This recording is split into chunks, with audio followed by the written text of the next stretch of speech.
fans want to condemn me. I don't care. What do you get out? While I was out on bond before I went back to jail and then went to prison. Dawa guys, here's your stuff. Here's your stuff. The last 2 girls I had sex with before I went to jail. One. Dude. What? I don't care. One was 13 and one was 15. So when Muhammad Hijab's like, oh, you know what, if girl's 13 but she got wide hips, that was the case. She had big boobs and wide hips, but she was 13. I did not care. I would not, I didn't care back then. I had sex with a 13-year-old girl. The 15-year-old girl, to be fair, she told me she was 17, but it wouldn't, I eventually knew she was 15, I still didn't care. That girl, I had sex with that girl. Do you know what that would be in court? Do you know what that would be in court, guys? Sam, I'm trying to let you know. Dude, what are you scared of? People finding out the truth? Who cares? If you want to condemn me for it, condemn me. I've done all sorts of messed up stuff in my life.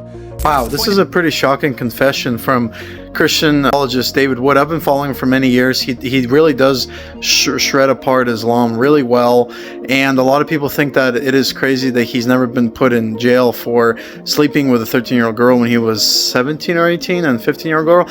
I believe, yes, every crime once you become a Christian should be, especially if it's a crime, not sin, but if it's a crime, should be confessed to and time should be done. So the question is, should he actually go back and do time for what he did, or because he was already went to prison for almost killing his dad and paid off his time in society for that, do you think that it's covered under the blood of Christ since he repented from that 30 years ago?